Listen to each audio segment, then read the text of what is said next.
So today I've decided to telling the history of the Treaty of Ghent. I've learned about it in my American history class, and since I found the Story of America card on the topic, so let's get on to it, and hopefully Mr. Mom likes this along with you, okay? So let me begin on the Treaty of Ghent from the Wars Abroad section of Stories of America.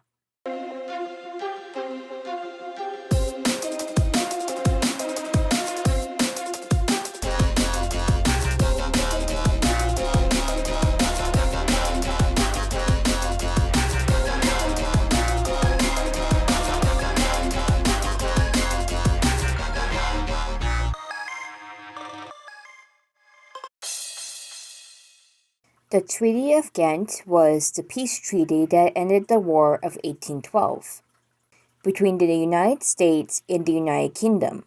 It took effect in February 1815, and both sides signed it on December 24th, 1814, in the city of Ghent, United Netherlands, which is now Birmingham.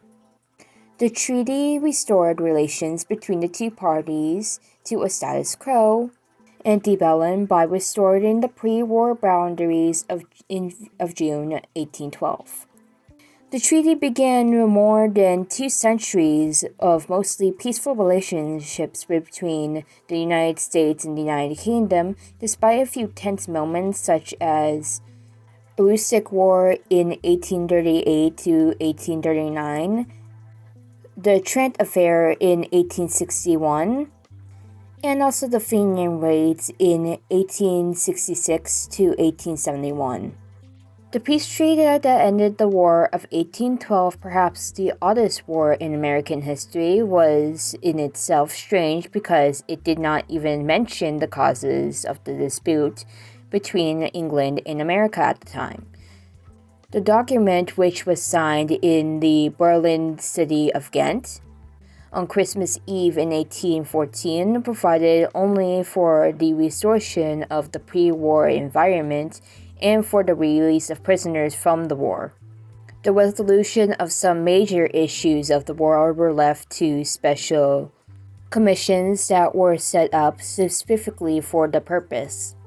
At first, the British had rejected various peace fires sent out by the U.S. State Secretary of the time, James Moore, but as England Foreign Secretary Lord Castro watched victories over the French in the Napoleonic War, contributed by the British losing to the U.S. in the War of 1812, he had contracted Moore and suggested a peace conference. The United States negotiations, John Quincy Adams,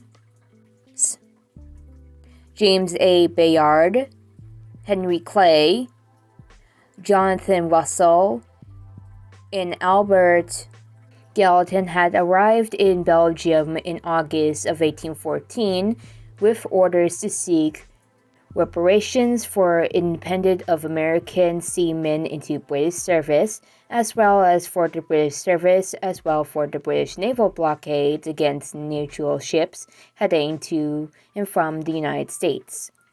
The British demanded territorial constructions along with the U.S.-Canada border from Maine to the west of Lake Superior, and the establishment of the natural Indian buffer zone in the northwest. The British position in the negotiations seemed to waver according to the foreign nations of war. When the British learned about the burning of Washington, D.C., these degrades insisted upon restraining all conquered territories then in their possession. The United States rejected those terms, and then soon Captain Thomas McDonough of the U.S. Navy defeated the British fleet on Lake Champlain. The British agreed to restore all territories taken by either side. An arbitration commission was appointed to settle the disputed border between the United States and Canada. Later commissions took up the problems of fishing rights and the question of monetary compensation for owners of slaves seized by the British during the war. The controversy over imprisonment, which had been such an emotional issue at the beginning of the war, died out in 1815 with the final defeat of Napoleon in France, for the British no longer had a reason to carry out this practice. There are 4 memorials related to the Treaty of Ghent. One memorial is the Peace Arch, dedicated in September 1921, that stands 20.5 meters and 67 feet tall at the Douglas Plain border, crossing between the province of British Columbia and the state of Washington. The monument represents a perpetually open gate across the Canadian-U.S. boundary. In 1922, the Fountain of Time, also known as just Time, was depicted in Washington Park, Chicago, ceremonially 110 years of peace between the United States and Britain. There is the Peace Bridge between Buffalo, New York, and Fort Erie, Ontario, that was opened in 1927 to commemorate more than a century of peace between the United States and Canada. And finally, the Paris Victory and International Peace Memorial, that is a long name, in 1936, commemorates the Battle of Lake Erie that took place near Ohio's South Bass Island, in which Commodore Oliver Hazard Perry led a feat to victory in one of the most significant naval battles to occur in the War of 1812. Located on a isthmus on the island, the memorial also celebrates the lasting peace between Britain, Canada, and the United States the following of the war.